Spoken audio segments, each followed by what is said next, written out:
Hello, it is Diane Cox here in silhouette as you see. The sun is going down on 2023 and I wanted to do a reading right here, but it's a little bit windy. I've got my cards and I've shuffled them, but I'm like, they're not going to stay put if I get them out and put them down. So I thought I'd show you where I'd shuffled the cards. This is Noorduk Beach behind me, and then I shall do a reading where it's less windy, but I'll do a little panorama so you can see. As is the way in Cape Town, it is very windy today.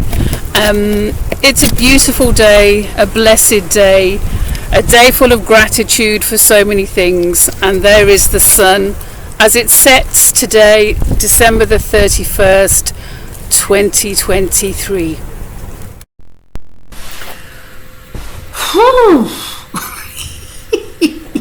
How windy was that? Oh, I'm just recovering. So I managed to watch the sunset. I shall post a photograph as the sun sets on 2023, and we move into 2024 in a few hours. So I just wanted to do this, the last reading of 2023, even though it is to do with January. I've just started shuffling them, and I shouldn't have shuffled them because I shuffled them at the beach. And you know what? On the way home, I was thinking, shall I shuffle them again? Because it's quite a shift of energy watching that sunset. And there you go, my intuitive self just went, yeah, shuffle them again. 2024, January. Anyone who comes across this video and tunes in to the vibe, let it speak to them in a way that is uplifting and wonderful and revealing, giving guidance in a very great and helpful way. So one has already fallen out, which I shall use as a significator. They're all very lively. So two have fallen out. Okay, so it would have been like that. Okay, so the significator. How often do I have to get this card? It's bonkers. So January 2024, the Knight of Wands, feeling like we want to act, rush in, help, do something, come to someone's aid, or be a pioneer, a trailblazer, and, fire on your horse, go get 'em, boys and girls. And always with the Knight of Wands, it's like, have a little think about it before you go too far too quickly, won't you? Don't go too bonkers. Use your noggin, kind of. Okay, and then this came out with it. So this is the crossing card. 7 of Wands. Oh, this is nice. Look at that.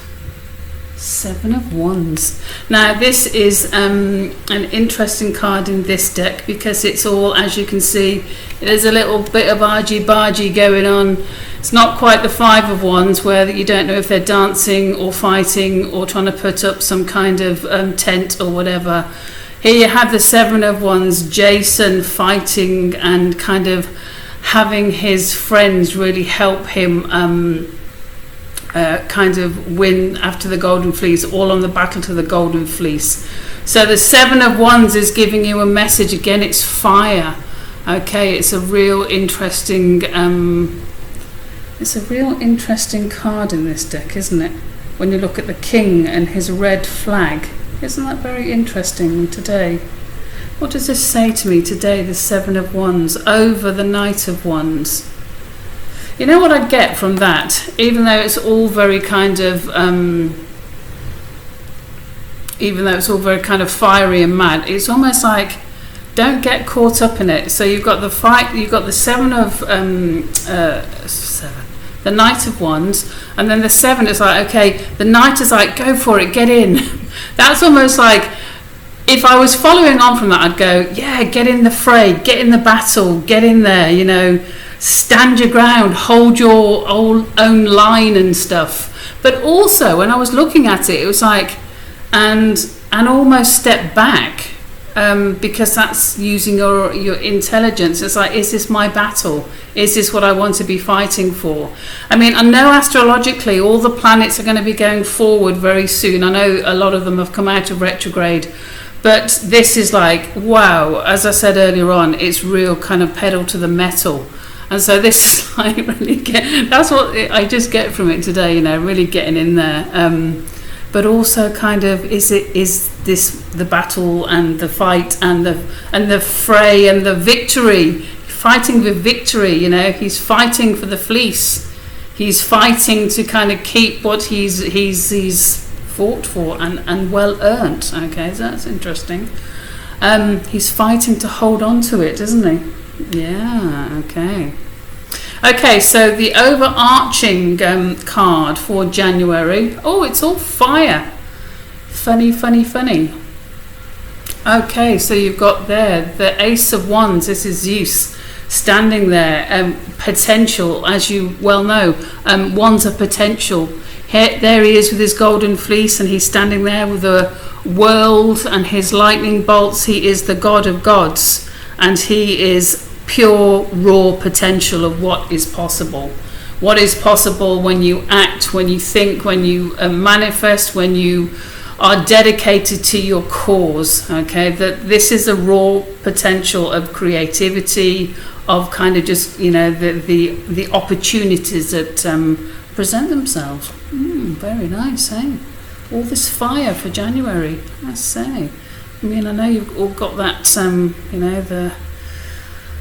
the Sagittarius stuff is all kind of coming apart now. So we've got a lot of Capricorn energy at the end of this month. So that's very interesting that this fire is here. So what's at the root of January? I say a little bit of transformation. We have death, the end of things. The big transformation, things are ending. Okay, obviously death is always rebirth, things coming to an end. And, this kind of merciful kind of figure of death. I watched Scrooge last night for the second time. I watched the George C. Scott one last night. I watched the Patrick Stewart one a few nights ago. Okay, so it makes me think of death and the ghost of Christmas future. But this is the end of cycles. As you know, death is the coming to the end. You've reached a natural thing. Let it go. Let it just naturally come to the end. Let it just kind of be what it wants to be and wave it off. Thank you for all the things it taught you, whether it's a job, a relationship, a way you felt about yourself, the end of an eating habit or a bad habit that isn't for your benefit. The root of January, the end. Let things go. Let things be reborn. Let things just kind of do their natural thing, the most natural thing in the world. We always see in the background that is a bit like the Ten of Swords. You've got that dawn or sunset in this case. I think it always depends on what's around it, but death is always a new beginning. So that's interesting for January. In the past, we have the very wonderful wise Chiron. So in the past, make sure you use that past, that wisdom, all the knowledge you've gained for whatever's now going to come in the future. So the Hierophant is basically, the high priest. So in January, use your noggin, use your skills, use your everything you've got in order to navigate the endings that are coming and the rebirth that is coming, the fire, the potential. It's all quite exciting. What's in the future? Can't believe it. Another wand. Wow, 4 of Wands. How very interesting. So here's Jason gathering his posse, his tribe around him, ready to go off on an adventure. So the 4 of Wands, so you're gathering things around you. Very interesting with the high priest, the Hierophant, and everything else. So you're gathering things around you. There's the end of something, the lovely completion of a cycle, the lovely kind of, okay, that's all done and dusted. That's finished. I can put a line underneath it, and then this wisdom coming from the past, and you gathering like strong, intelligent, wise people around you as you set forward on a different adventure, the rebirth. Okay, so very interesting in January. And where do you find yourself? Oh, how Oh, wonderful. The Queen of Pentacles. Look at that. So you find yourself, as you know, I have a bit of a thing about this card. Queen of Pentacles, earthy, sensual. There she is in her gorgeousness, sitting on the throne, all fulsome and fertile and full of wiseness about money and things of the earth, even like crops, and just abundant, and feeling all present and correct and powerful in her queenliness. Queen of Pentacles, earth. Okay, that's interesting. And then how do others look at the January? Well, who are these others? Are they really going to be influencing us? Maybe the others are from other realms, not this one on earth. So we have the Lovers. How interesting. And as I say, with the Lovers, this is this card where Paris is asked to judge a beauty contest out of the courage of Athena, the warrior there with a sword, Aphrodite, and Hera, the wife of Zeus. He has to tell them which one is the fairest and who he'd fancy. And being a young teenager, Paris chooses Aphrodite because she opens her robes to him. And so he chooses this woman because she promises him, the fairest woman in the land and all that kind of stuff, over being a great warrior and a wonderful leader and stuff. So poor little Paris is in a bit of a strange place. But the Lovers here is about relationships. I always think the Lovers is about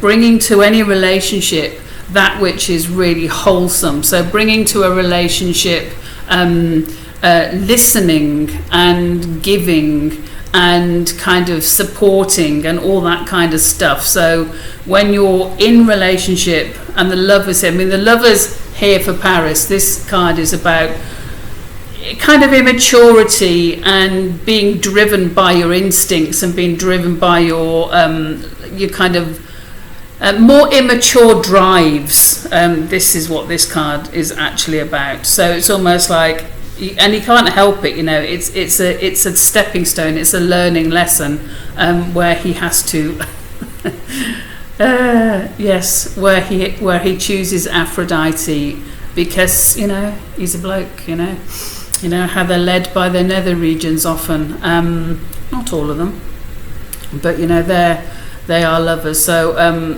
yes, in this today, it's like bringing to relationships, bringing to friendships, bringing to work. This is what I'm getting today. That kind of those qualities that really enhance relationships, like I say, and it can also mean finding love and marriage and coming together in a different kind of way, in that kind of romantic kind of way. It can mean that. And obviously Paris thinks it's very romantic to have Aphrodite there. Hopes and fears. Oh, this is interesting. Ten of Wands. It's a bit of a onesie reading, isn't it? Did I shuffle these cards properly? I'm going to have a look afterwards.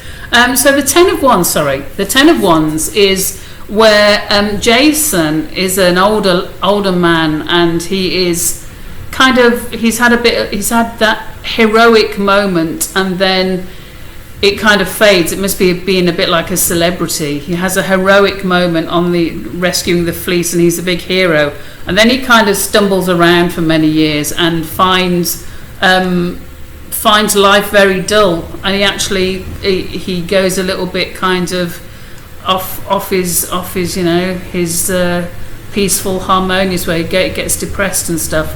Now, the Ten of Wands can often mean that which you wanted to manifest has manifested, but it's almost become a bit of a burden, and you end up being kind of almost like a victim of your own success because it's very hard to keep up with.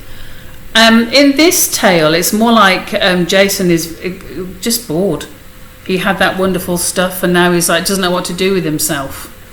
So I would think it was more to do with the you become a victim of your own success by the just so I would just like don't so the idea with the Ten of Wands would be it's great to be successful, it's great to work hard, but don't work too hard that everything around you kind of collapses and everything around you, or you neglect things around you, and therefore you just end up reliving this stuff. Or well, I'm looking at the card, that's what he's doing, he's reliving his days of the golden fleece and all that kind of excitement, and then he's kind of got nothing to keep him kind of occupied, and he gets depressed, and I think the tale is that he's in the wreck of his ship, and a big massive piece of wood falls and actually kills him. So he's in there. Oh, Mr. Rufus has come to join us. Hello, Mr. Rufus. Hello, come on. It's New Year's Eve. Come show everyone your beautiful gingerness. There he is, walking all over my reading. Nice ginger bum, yes. Okay, so the Ten of Wands. Yes, just be careful of what you wish for and how much pressure you put yourself under.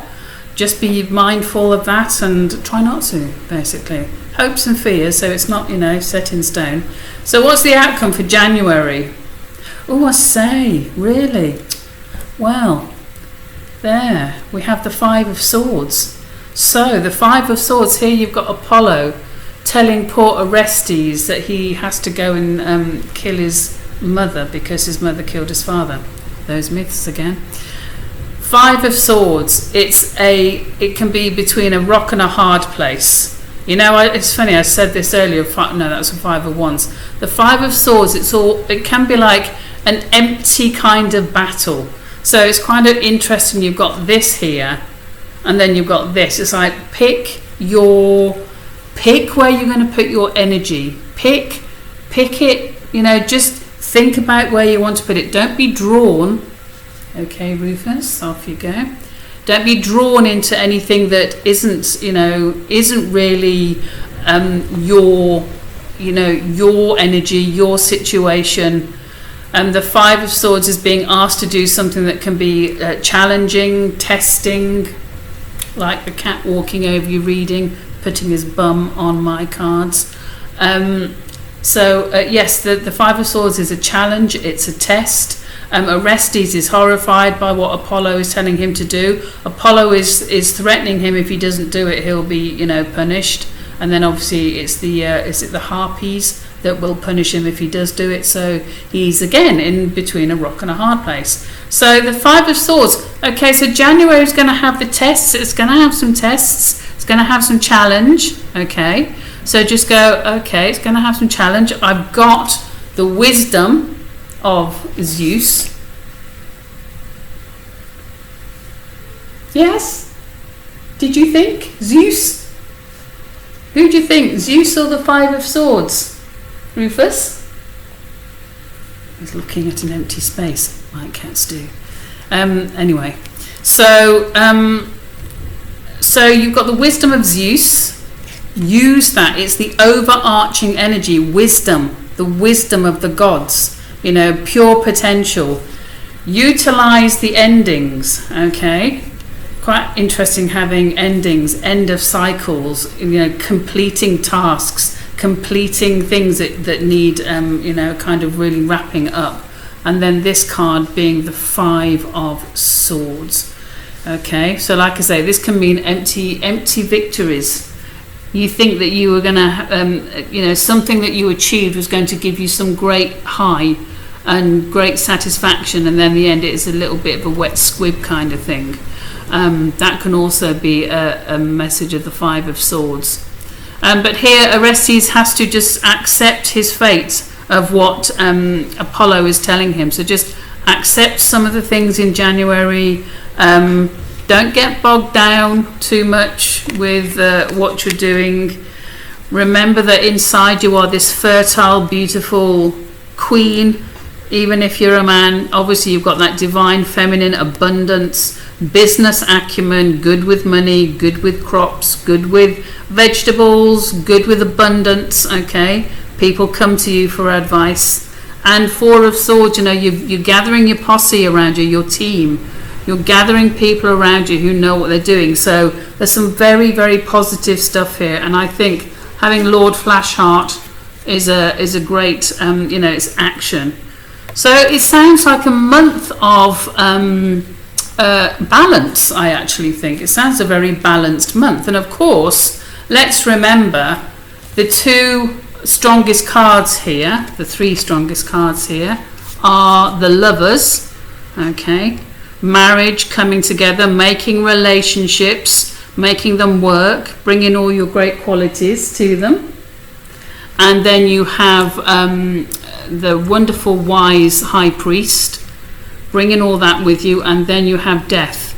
You are the you can just basically embrace completions of a cycle. You just go on, Rufus, don't worry about anyone else. You have a good lick of your paws, mate. I know you like it nice, a nice clean paw. Hey, look at him. Woofy. Ooh, look at those beautiful eyes. Anyway, so that that is a very interesting thing. Rufus just coming and having a little look there. So yeah, that is January. I thought I'd do a full kind of Celtic cross thing, reading for a change, as opposed to just picking. And it looks quite, like I said, it looks like a reading of balance, of challenge, but you've got all the qualities to face the challenge, to do well with the challenge. Don't mind us, you just carry on. Oh God, look at him. Okay, shall we? Anyway, okay, well, we'll finish there. Just before, you get to see everything that Rufus owns. And yes, if you've got any questions, please do leave them underneath. And as I don't often say probably enough, I'm obviously I am available for private readings, astrology and birth charts, solar returns, progress charts, synastry, and tarot readings. Oh, that is so sweet. And here's to a great turning of the calendar, 2024. It's going to be a big year. You'll probably, anything that you read with astrology and tarot and stuff, it's a big year. And I'm going to do a reading on, a video on the tarot. Get that right. I'm going to do a video on the astrology because it really is very powerful stuff. So thank you so much. I'm sure Rufus would like to say goodbye. Do you want to say goodbye, Rufy? No. Okay. Thank you so much for watching. And I will see you again soon. Take care. Happy New Year.